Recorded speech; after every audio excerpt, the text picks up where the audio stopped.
प्रेमपत्र राधा स्वामी चौथा भाग प्रकार 33वां। दुनिया में देखा जाता है कि सब लोग बड़ी से बड़ी चीज के हासिल करने की ख्वाहिश करते हैं, तो परमार्थ में भी चाहिए कि ऊंचे से ऊंचे देश में पहुंचकर सच्चे और कुल मालिक राधा स्वामी दयाल के दर्शन चरणों के दर्शन का परम आनंद हासिल करने के लिए कोशिश और जतन दिल और जान से करें, और मूर्त या निशान की पूजा या विद्या बुद्धि की समझौती पर राजी होकर अपना आकाश नहीं करना चाहिए। इस दुनिया में देखने में आता है कि हर एक शख्स उम्दा से उम्दा चीज चाहता है और बड़े से बड़े आदमियों से मिलने की ख्वाहिश रखता है और ज्यादा से ज्यादा ताकत और धन और माल और जौहर और हुनर हासिल करने की उम्मीद रखता है। जो शख्स कोई विद्या या हुनर या किसी किस्म का काम सीखना चाहता है, वो भी बड़े उस्ताद से मिलकर अपना मतलब बनाना चाहता है। लेकिन बड़ा ताज्जुब और अफसोस होता है कि परमार्थ के मामले में यानी अपनी मुक्ति और उद्धार के हासिल करने के वास्ते लोग सिर्फ किताब पढ़ना या सुनना या कोई निशान या नकल जैसे मूर्त वगैरह की पूजा करना या किसी खास दरिया या तालाब या कुएं पर स्नान करना या दान पुण्य वगैरह करना या वंशावली और विद्यावान गुरुओं से उपदेश लेकर बगैर भेद के नाम का सुमरन और बेठिकाने ध्यान करना काफी कार्रवाई समझते हैं। ये लोग अच्छी तरह जानते हैं कि जो कार्रवाई वो कर रहे हैं उससे उनके संशय और भ्रम दूर नहीं होते और न किसी भारी सवाल का जो उनके मन में पैदा हुए जवाब साफ किताब या मूर्त या वंशावली और विद्यावान गुरुओं से मिल सकता है, और न अपनी कार्रवाई का फल यानी किसी कदर मुक्ति होती हुई अंतर में या बाहर नजराई देती। फिर भी ये लोग कुछ तलाश या तहकीकात भेदी और वाकिफकार गुरु की नहीं करते। सबब इसका ये मालूम होता है कि इन जीवों के मन में सच्ची चाह अपने उद्धार की या दरियाफ्त करने हाल कुल मालिक की नहीं तो जैसे दुनिया में हर एक काम के वास्ते ज्यादा से ज्यादा वाकिफकार आदमी और उम्दा से उम्दा चीज की तलाश करते हैं, इसी तरह अपने उद्धार के वास्ते भी जरूर खोज पूरे गुरु और पूरी जुक्ति का करते। जिन लोगों के दिल में सच्चा शौक परमार्थ का है, उनको वो कार्रवाई जो दफा 3 में लिखी गई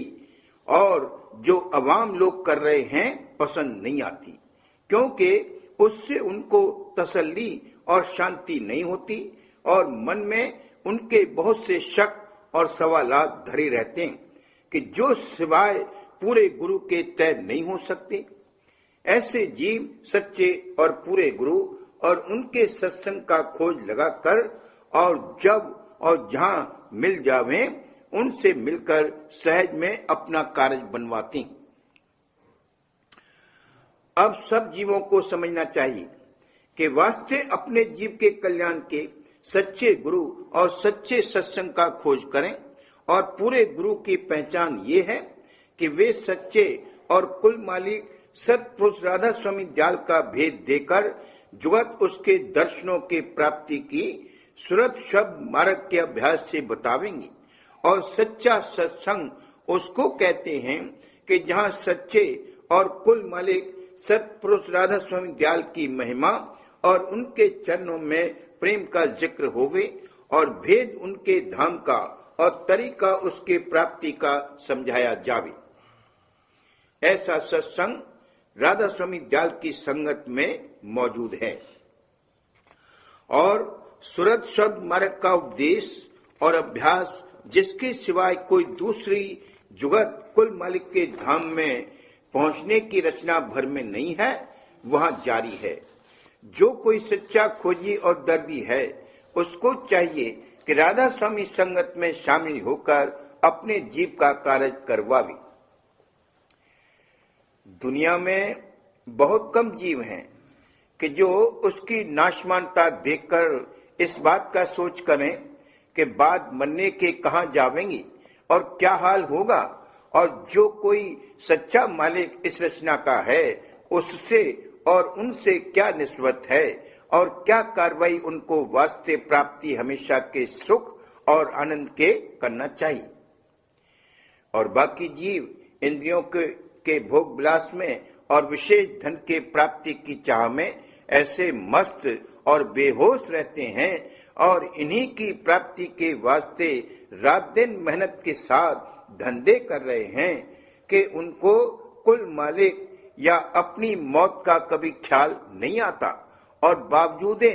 कि संसार में अनेक तरह के कष्ट और क्लेश सहते हैं और माया के हाथ से धक्के भी खाते हैं, फिर भी बारंबार उसी की तरफ दौड़ते और उन्हीं तुच्छ सुखों की आशा बांधकर मेहनत करते रहते। यह जीव काबिल संतों के सत्संग के नहीं, लेकिन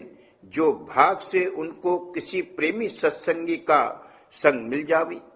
तो उसके वचन बारंबार सुनकर और उसके प्रेम और भक्ति की हालत और दुनिया की तरफ से उसकी उदासीनता देखकर उनके मन में भी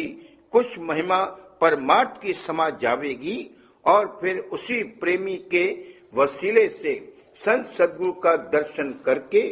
और उनके सत्संग में शामिल होकर थोड़ी बहुत उनकी हालत बदलेगी, और जब उपदेश लेकर अंतर अभ्यास करेंगे और सच्चे मालिक राधा स्वामी दयाल का कुछ जलवा अपने अंतर में देखेंगे और उनकी दया और रक्षा की परख करेंगे, तब उनका भी प्रेम दिन दिन बढ़ेगा और संत सद्गुरु की दया से एक दिन निज घर में जो कुल मालिक का धाम है पहुंचकर परम आनंद को प्राप्त होवेंगे।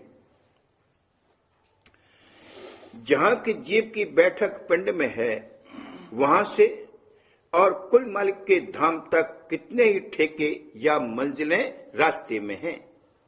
और हरेक मुकाम का धनी नीचे की रचना का मुख्तार और मालिक है। बहुत से परमार्थी लोग रास्ते के मुकामों में उन्हीं को आखिरी मुकाम समझकर ठहर गए और वहां के मालिक की पूजा जारी करी, पर इन सब मुकामों का जो कि माया के घेर में हैं, किसी का परलय और किसी का महाप्रलय में अभाव होवेगा, और उस वक्त उस मुकाम के मालिक के भक्त भी परलय में आवेंगे, और जो कि भक्ति की रीति चाहे जिसकी होवे एक सा है। इस वास्ते परमार्थ के सच्चे शौक वालों को मुनासिब और लाजिम है कि पहले अपने सच्चे और कुल मालिक का खोज और पता लगावें, तब भक्ति में कदम रखें, ताकि उनकी मेहनत और कार्रवाई बर्बाद न होवे और एक दिन संतों के देश में पहुंचकर परम आनंद को प्राप्त होवे। उस देश में प्रलय और महाप्रलय नहीं पहुंच सकती है, और न वहां माया और उसके मसाले की रचना है, और न वहां कष्ट और क्लेश और जन्म मरण का चक्कर है।